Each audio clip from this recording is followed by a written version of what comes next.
MTA international کی production team نے حضور انور ایدہ اللہ تعالیٰ بنصر عزیز کے دورے سے واپسی کے بعد حضور کی چند مصروفیات کی ریکارڈنگ کی۔ MTA نیوز کو پچھلے ہفتے کی چند ہائی لائٹس پیش کرنے کی توفیق مل رہی ہے۔ مولخہ 25 نومبر بروز اتوار کے روز حضور انور ایدہ اللہ تعالیٰ بنصر عزیز نے MTA جرمنی کی ٹیم کے ساتھ ملاقات کی۔ یہ ملاقات دنیا بھر کے اسٹوڈیوز کی ٹریننگ اور ترقی کا ایک حصہ تھی۔ دعا کے بعد حضور انور ایدہ اللہ تعالیٰ بنصر عزیز نے وفد کے ساتھ 20 منٹ گزارے، ان باتوں پر خاص توجہ دیتے ہوئے جس سے ان کا اسٹوڈیو ترقی کر سکے۔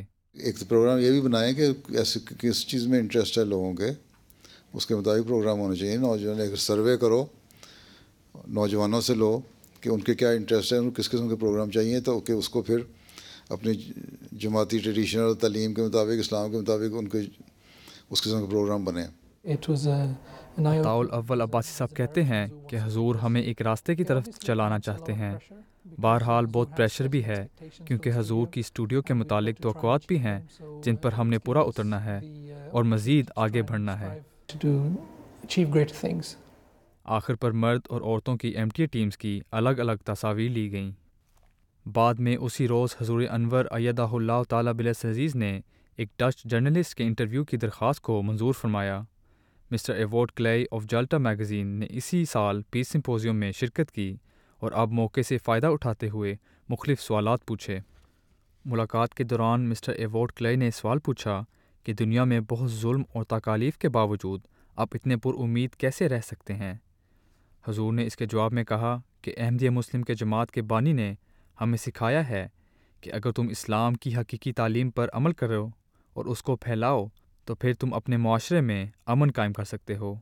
بہرحال وقت لگے گا، میں یہ نہیں کہتا کہ 1-2 سال لگیں یا 10-20 سال بھی، شاید 100 سال بھی لگ جائیں جب اکثریت واقف ہو جائے گی۔ اگر واقف نہ بھی ہو تو ان کو خدا کی غضب کا سامنا کرنا پڑے گا۔ مسٹر کلے نے یہ سوال بھی پوچھا کہ کیا حضور انور مغربی ممالک کی تائید کریں گے اگر یہ ان ممالک سے بوائکاٹ کریں جو احمدیہ مسلم جماعت کے خلاف زیادتیاں کرتے ہیں؟ حضور نے جواباً بیان فرمایا کہ میں نہیں مانتا کہ ان کو مجبور کریں یا ان سے جنگ کریں یا ان کی مالی مدد چھوڑ دیں۔ نہیں، اگر وہ ایسا کریں گے تو ملک کے غریب لوگ بھی تکلیف میں ہوں گے، اور ہم ایسا بدلہ نہیں لینا چاہتے کہ انسانیت تکلیف میں پڑے۔ اسی ماہ کے شروع میں دنیا بھر میں ان مردوں اور عورتوں کے لیے ریممبرنس ڈے رکھا گیا جنہوں نے جنگوں میں اپنی جانیں دیں۔ آسٹریلیا، کینیڈا اور UK میں احمدی مسلمان نے ایسی تقریبات میں حصہ لیا۔ اس نتیجے میں UK آرم فورس کے چند ممبران نے اس بات کا اظہار کیا کہ اسلام حقیقی اور پرامن تعلیم پیش کرتا ہے۔ نیز رائل نیوی اور رائل ایئر فورس کے وفد کو مسجد فضل لندن کا ٹور دیا گیا۔ اس دوران admiral mic bath, group captain William do اور اسکواڈرن لیڈر سائرس پوکر کو حضور انور سے ملاقات کا موقع بھی ملا۔ اسی دوران ایڈمرل مائک باتھ کہتے ہیں کہ یہ میرے لیے ایک بہت اچھا موقع تھا کہ آج میں خود ادھر آیا اور دیکھا، اور یقیناً میں بہت حیران ہوا ہوں۔ کمیونٹی میں جتنا کام آپ کرتے ہیں اس نے مجھے سب سے زیادہ متاثر کیا ہے، اور اس بات نے بھی کہ آپ دوسروں کی مدد کرتے ہیں۔ حضور انور ایدہ اللہ تعالیٰ بنصر عزیز کی ہفتہ وار کی مصروفیات خطبہ جمعہ کے بغیر ختم نہیں ہو سکتیں۔ اس ہفتے کا خطبہ جمعہ آپ نے مسجد بیت الفتوح لندن سے دیا۔ حضور انور ایدہ اللہ تعالیٰ بنصر عزیز نے بدری صحابہ کی روایات کا سلسلہ جاری رکھا اور خطبہ جمعہ کے آخری حصے میں ایک خادم دین کا ذکر کیا جو چند روز قبل وفات پا گئے۔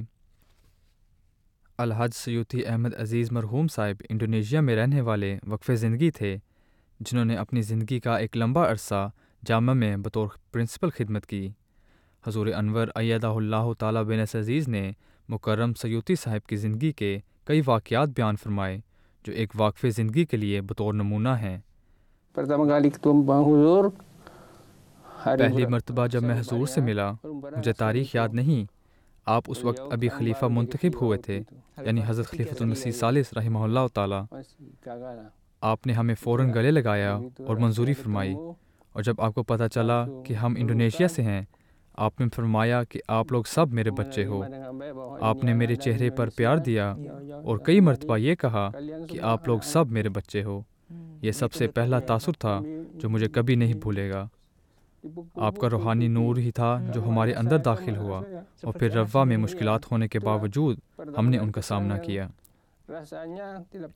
حضور انور ایدہ اللہ تعالیٰ عزیز نے اعلان فرمایا کہ آپ سیوطی صاحب کا نماز جنازہ غائب خطبہ جمعہ کے بعد پڑھائیں گے، اور آپ کے لیے چند دعائیں کی۔ اللہ تعالیٰ ان کے درجات بلند فرمائے اور جنت الفردوس میں اعلیٰ مقام عطا فرمائے، ان کے سب لواحقین کو صبر جمیل عطا فرمائے، اور ان کی اولاد اور آئندہ نسلوں کو ان کے نقش قدم پر چلنے کی توفیق عطا فرمائے۔